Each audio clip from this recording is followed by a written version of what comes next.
The late summer sun bathed the hills of Granite Hollow in a golden haze, casting long shadows over the fairgrounds. Laughter, the scent of hay and grilled sausage, and the crackle of loudspeakers filled the air as families and ranchers milled about. Inside the main barn, converted each year into the town's livestock auction hall, the crowd was already growing restless. The prized bulls and sleek quarter horses had come and gone.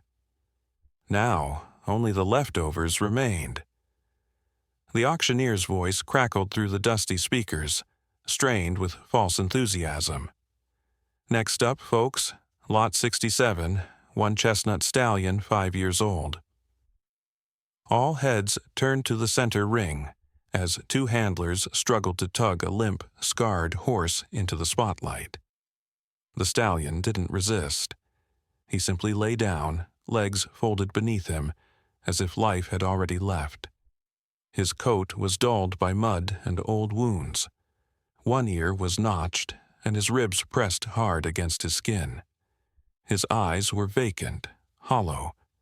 Whispers rippled through the crowd. "Looks dead to me. That thing ain't worth a nickel. What a waste of space."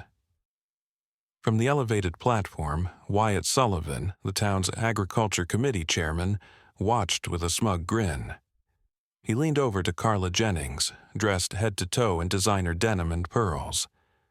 Bet he came from one of those dirt road trainers who couldn't pay their hay bill. She scoffed. Someone should have turned him into glue weeks ago.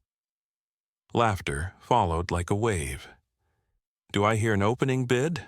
the auctioneer tried. $10? $5? Anything? Silence. A dry breeze swept through the barn, stirring the dust, but not a single heart. The horse didn't even flinch. Until a chair scraped loudly in the far back. Every head turned. Jesse McCain, in oil-stained jeans and a faded flannel, stood up. A quiet, 24-year-old known mostly as Frank McCain's boy, Jesse wasn't part of this crowd. He didn't belong to the Ranchers Club, didn't wear polished boots, and hadn't spoken a word all day. "I'll take him," Jesse said plainly. Someone laughed. "You serious, boy?" Carla scoffed. "He's gonna need more than holy water." Jesse didn't respond. His gaze was locked on the horse. Without another word, he walked toward the ring. Wyatt smirked, but nodded at the auctioneer, who shrugged. "Sold, $5, to the young man in the back." The handlers opened the gate. Jesse stepped inside the ring alone. The murmurs faded. Even Wyatt fell silent. He crouched slowly beside the horse. "Hey, buddy," he whispered, voice low and steady. "I don't know your story, but I'm not here to take anything else from you." The horse's ear twitched, barely. Jesse reached out, brushing away a clump of dried mud from the stallion's neck. "You don't have to get up now, but I'm going to take you home." It was barely perceptible, but the horse lifted his head, just slightly, and looked at him. Jesse rose, stepped outside the ring, and returned moments later with a rope halter and a soft blanket. He wrapped it gently around the horse's shoulders. Then, with the handler's help, he eased the stallion into the back of a battered livestock trailer. The ride back was quiet. Jesse drove slowly down winding gravel roads, his truck rattling with every pothole. Sitting beside him in the cab was a small, quiet passenger. Noah, a 10-year-old boy with big eyes and a worn ball cap, hadn't said a word since Jesse found him wandering near the stables after the auction. Jesse had seen him before, a neighbor kid who'd lost his dad in a logging accident last winter. Jesse had waved, offered to drive him home. Noah shook his head and simply asked, "Can I come with you and the horse?" Now the boy sat curled up, clutching his backpack, eyes locked on the trailer through the back window. They arrived at Frank McCain's ranch just as the sun began to set. It was a quiet patch of land on the outskirts of Granite Hollow, where the fences sagged and the wind always carried the scent of pine and dust. The barn, though old and rusted, was clean and warm. Frank met them at the gate, arms crossed, expression unreadable. "What the hell did you bring home this time?" Jesse opened the trailer and gestured to the stallion.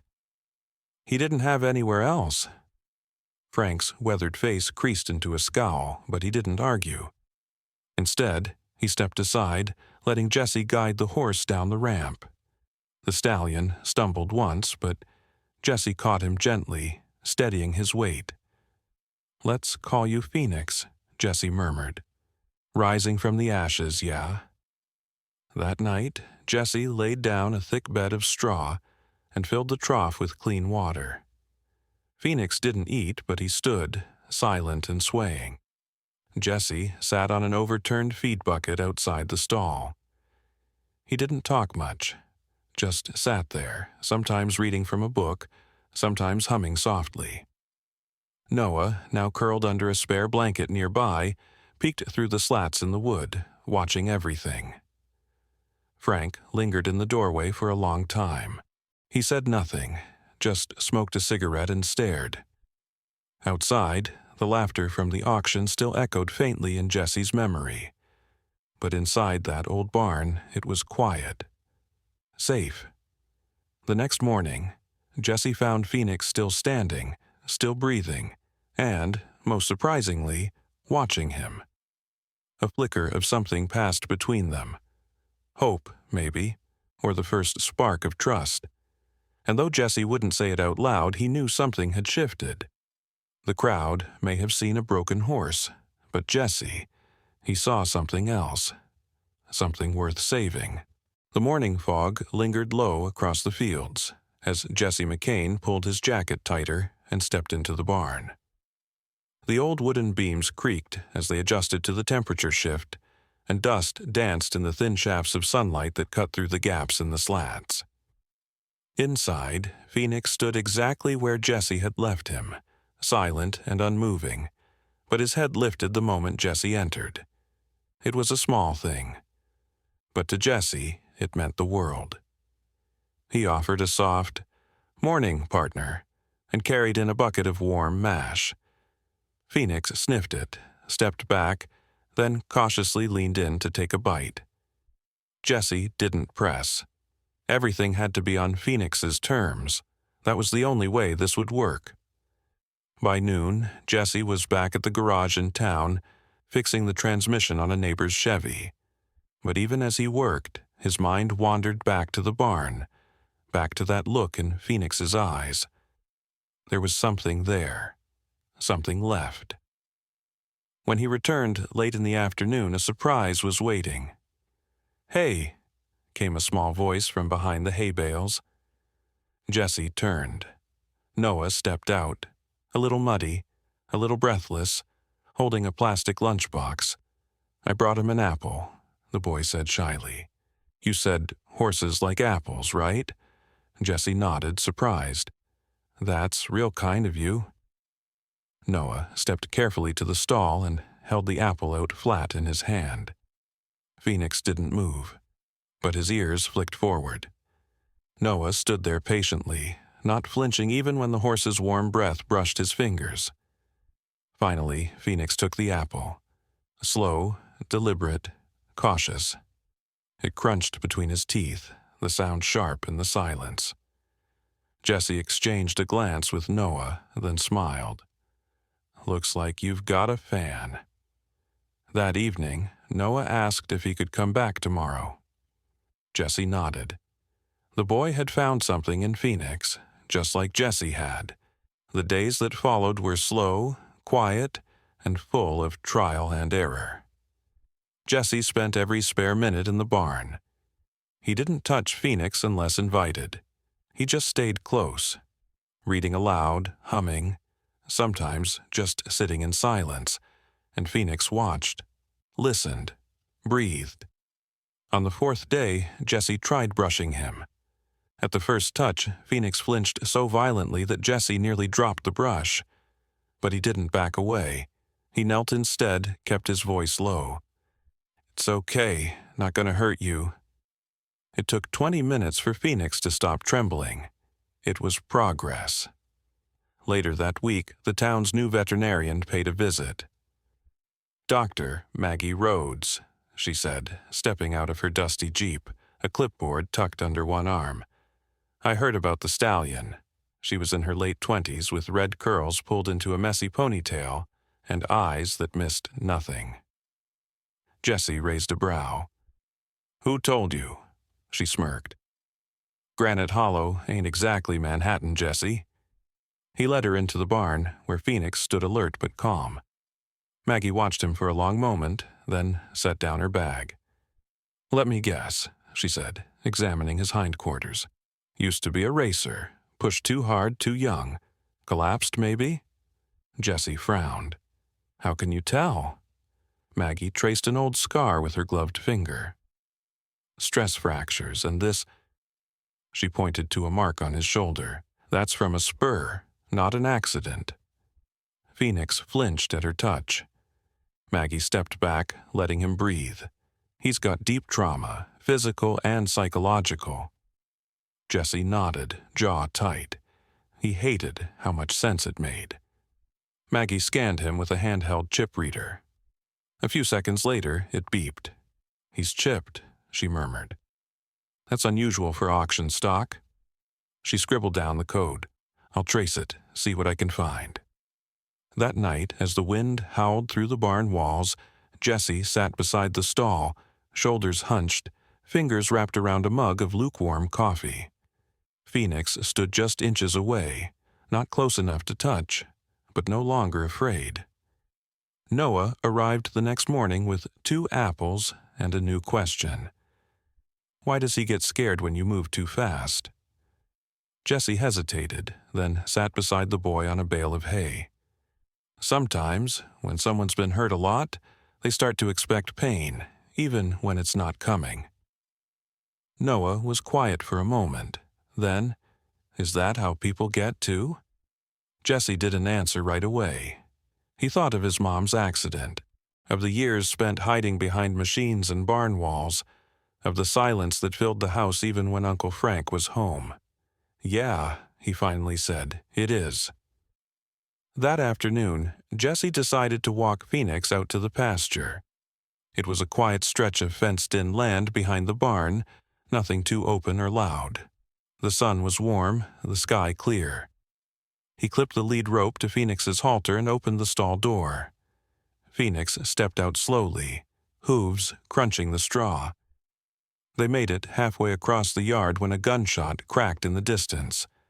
Some rancher target shooting near the woods. Phoenix reared violently, eyes wide with terror. The rope slipped from Jessie's hand as the stallion bolted, galloping into the fence and skidding into the dirt. He thrashed, legs churning in panic. Jessie dropped to his knees, arms raised, voice steady. "Easy, easy, you're safe. It's just a noise, it's not real, it's not now." Phoenix stopped. Not instantly, but enough. He stopped. Jessie crawled forward slowly, grabbed the rope, and pressed his forehead against Phoenix's trembling neck. "You're okay. I got you." Later, as Jessie hosed off Phoenix's scrapes and murmured gentle apologies, Frank leaned in the doorway again. Arms crossed, jaw clenched. "Heard the ruckus," he said simply. Jessie didn't respond. Frank stepped into the light. "You know, I always thought horses were just animals, tools, good for work. But that one, he's got a soul." Jessie looked up, surprised.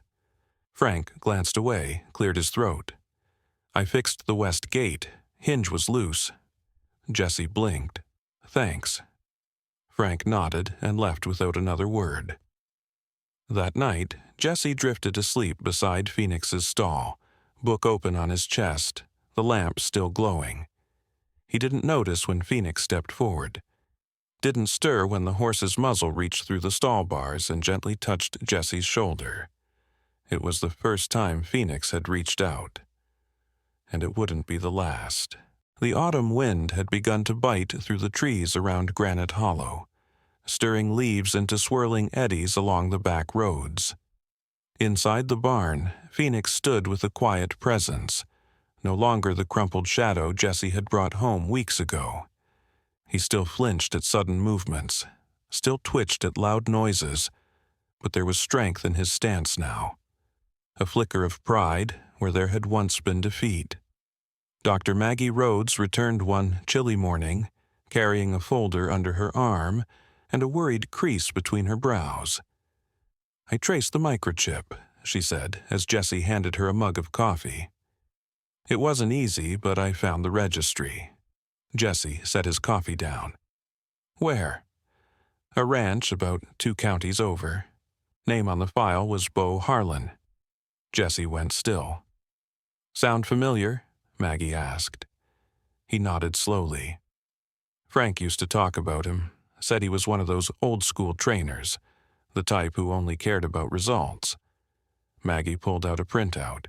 "He hasn't raced in years. There were complaints. Nothing proven. Horses dropped out of races mysteriously. Injuries swept under the rug. Looks like Phoenix, well, back then they called him Bravado, was his most promising colt. Until he wasn't." Jesse stared at the paper in her hands, something tightening in his chest. "I want to go see him," he said. Maggie raised a brow. "Alone?" "I have to." The drive to Harlan's place was long and mostly silent, save for the rattling of Jesse's truck and the occasional crow cawing over the pines. The property came into view like something forgotten. Fences sagged, the main barn roof half collapsed, and an old truck rusted out beside the house. Jesse stepped out, boots crunching on gravel, and knocked on the weather-beaten door. After a long pause, it opened. Beau Harlan stood in the doorway, hair gray and unkempt, skin leathered by time and sun. His eyes, however, were sharp, cold. "What do you want?" he rasped. "I'm here about a horse," Jesse said calmly. "One you used to own, Chestnut Stallion. Microchip number matches your registry." Harlan's mouth twisted. "You mean Bravado?" "He goes by Phoenix now." Harlan snorted. "Phoenix, huh? Cute name for a washout." Jesse's jaw clenched, but he stayed still. "That horse was soft," Harlan said, stepping onto the porch. "Looked the part, ran like hell when he felt like it, but he didn't have the grit. Broke down mid-season and never recovered." "You broke him," Jesse said quietly, "not the other way around." Harlan shrugged. "You think horses make it to the top because someone hugs them every night?" Jesse's fists curled. He didn't need to be pampered. He needed not to be tortured. There was a long silence. Harlan lit a cigarette with shaking fingers. "Why'd you even bother coming?" "I needed to understand where he came from, what he's been through, so I can help him move on." Harlan looked at him for a long moment, then muttered, "Maybe you'll do better than I did." Lord knows no one else ever tried. Jesse turned to leave. "Hey," Harlan called after him, "why didn't I just put him down? Because somewhere in me, I thought maybe someone like you might come along. Didn't think I'd live to see it." Back in Granite Hollow, the wind had turned colder, and dusk painted the barn in soft gold when Jesse returned. He didn't go to the house. He went straight to Phoenix. The stallion looked up, ears forward. Jesse leaned against the stall door, took a long breath, then stepped inside and sat down. "I met the man who tried to turn you into something you're not," Jesse said softly. "He never saw you for what you really are. But I do." Phoenix stepped closer, eyes calmer, softer. "I promise," Jesse whispered, "you'll never be used again." From the barn door, Frank watched with quiet eyes. He didn't say anything, but his hand tightened around the thermos he carried. Then he turned back toward the house. A few days later, Sheriff Curtis Blake pulled into the drive in his squad car. Jesse met him outside, wiping grease from his hands.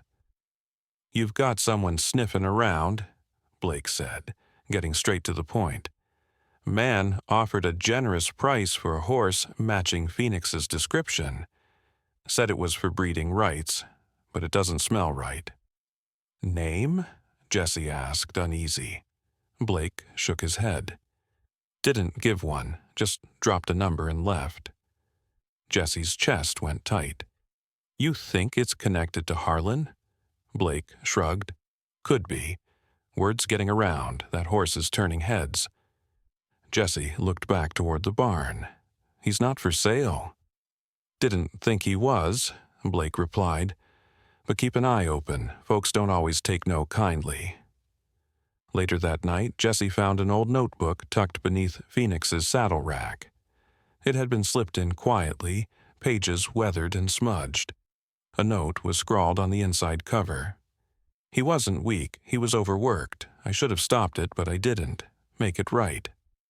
C.B. Carter Bishop." Jesse read through the entries.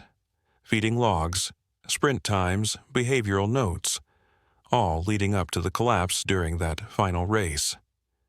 It wasn't Phoenix's body that failed first. It was his spirit, and it was torn apart slowly over time. Jesse closed the book and looked over at Phoenix, who stood quietly in the stall, his breath steady, eyes calm. "I don't know how we fix it all," Jesse said softly, "but we'll do it together." Phoenix blinked slowly. It felt like agreement. And that was enough. For now, the first frost settled over Granite Hollow like a quiet warning, coating fence posts and roof tiles in a silver sheen. The mornings were sharper now, the breath of horses visible in the chilled air. But inside the barn, something warmer had taken root, something alive. Phoenix no longer startled when Jesse entered. He no longer retreated to the far corner of the stall. There were moments now when he would lean in to Jesse's touch, close his eyes beneath the brush strokes, and let out a breath that sounded almost like peace. But Jesse knew the healing wasn't finished. Not yet. One morning, Carter Bishop arrived with a duffel bag slung over his shoulder in a solemn nod. Jesse met him at the gate. "I got your notebook," Jesse said. Carter nodded. "It's time." Jesse led him to the barn, where Phoenix stood beneath a ray of sunlight filtering through the slats. "He's strong again," Jesse said, "but I don't want to break what we've built." "We're not here to test his body," Carter replied gently. "We're here to help him remember who he was, before everything got taken." They began slow. Groundwork, voice cues, leading exercises. Carter demonstrated techniques Jesse had never seen. Movements built on partnership, not pressure. Phoenix responded with hesitation at first, but gradually he followed Carter's cues, his eyes alert but not afraid. Each session ended with Phoenix breathing steadily, sweat shining on his flanks, Jesse at his side with quiet praise. By the second week, they introduced mock race conditions. Carter played audio recordings of racetrack sounds, crowd roars, starter bells, the clanging of metal gates. At first, Phoenix froze, muscles locked, but Jesse stood with him every time, murmuring gently, hand steady on his shoulder. "You're not there anymore," he'd say. "This is different. You're safe now." Progress was slow, but real. Maggie dropped by during one session and watched from the fence, her eyes glassy.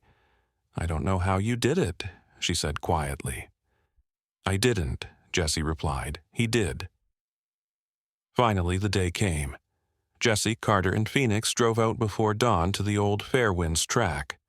Abandoned now, but still maintained for training. The once crowded stands were empty, the banners faded, but the spirit of competition still lingered in the dirt and rails. Phoenix stepped off the trailer and hesitated. His ears flicked, eyes scanning every inch of the place. Jesse walked to his side. "We don't have to do anything," he said. "We're just here, that's all." Phoenix stood still for a long moment, then took a step forward. Then another. Jesse and Carter set up cones around the outer edge, not for speed, just a path. They started walking together, one lap, slow and steady. Jesse didn't touch the reins. He just stayed beside Phoenix, breathing with him. Halfway through the second lap, Phoenix picked up his pace. Carter stood back, watching with arms folded. "Let him go," he called softly. Jesse hesitated, then unclipped the lead. Phoenix stood still for a breath. And then he ran, not like before, not in panic or fear. He moved like wind across the field, hooves light and powerful. The early sun caught the sheen of his coat, and his tail flew like a banner behind him. He wasn't running away, he was running free. Jesse stood at the edge of the track, eyes shining, chest tight. He watched the horse that had once collapsed under pressure reclaim every inch of the ground that had broken him. By the time Phoenix completed the loop and trotted back, steam rising from his flanks, Jesse met him with a hand to the nose and a whispered, "That's my boy." The next morning, a video clip surfaced online. Maggie had recorded Phoenix's run, posted it with the caption, "From broken to born again." Within 24 hours, it had over 50,000 views. By the end of the week, Jesse was getting calls from people he didn't know, riders, trainers, rescue centers. But the most unexpected message came from Fairwind's track itself. An invitation. Granite Hollow's Day of Hope. Come tell Phoenix's story. Let him lead the opening walk. Jesse stared at the letter for a long time. "He's ready," Carter said behind him. Jesse looked toward the pasture where Phoenix was grazing beside Noah, who had become as much a part of the journey as anyone. "I hope so," Jesse murmured. On the day of the event, the stands were full again. Not with gamblers or ranchers, but families, children, and survivors, humans and animals alike. The banner above the gates read, "Second chances aren't given, they're chosen." Phoenix stood tall beside Jesse at the starting gate, his coat groomed to a gleaming chestnut. The scars were still there, but they no longer defined him. They were simply part of the story. Jesse led him forward, and the crowd rose to their feet. No reins, no commands, just trust. The stadium, silent at first, slowly filled with applause. Slow, steady, then thunderous. Carter stood by the rail, hand pressed over his heart. Maggie blinked back tears. Sheriff Blake doffed his hat from the front row. And Frank, gruff, stubborn Frank, stood with arms crossed, eyes wet, whispering under his breath, "Attaboy." Jesse and Phoenix completed the loop at a walk, passing under the arch as the crowd roared. It wasn't a race. It was a return, to self, to freedom, to something lost and finally found. As Jesse pressed his forehead against Phoenix's cheek, the stallion gave the smallest nudge in return, like a thank you, or maybe just a promise. They were no longer running from the past. They were galloping into something new. Winter came gently to Granite Hollow, the first snowfall dusting the pastures in a soft white hush. Frost clung to the fence rails, and smoke curled steadily from chimneys across town. But at the edge of the valley, where a once-forgotten barn now buzzed with quiet purpose, life was stirring. The old McCain property had changed. What used to be a half-collapsed stable was now a rebuilt haven, with fresh siding, new paddocks, and a handmade wooden sign nailed to the front gate that read, "Phoenix Hollow, a refuge for the broken and brave." Inside the barn, Jesse moved with practiced ease, brushing down a gray mare rescued from a neglect case the week prior. Nearby, Noah gently led a small donkey named Waffles in circles around the training pen, his laugh rising into the rafters.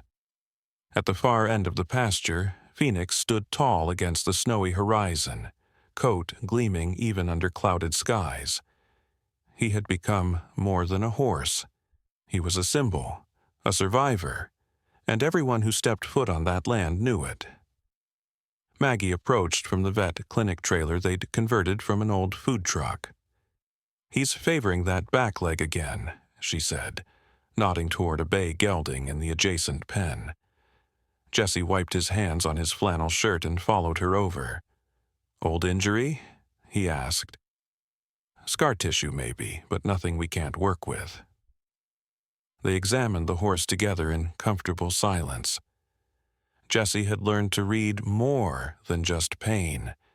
He could see fear now, hesitation in movement, the subtle flinches born of trauma. Phoenix had taught him that. Later that afternoon, Sheriff Curtis Blake arrived with a weather-beaten mutt in the back of his cruiser.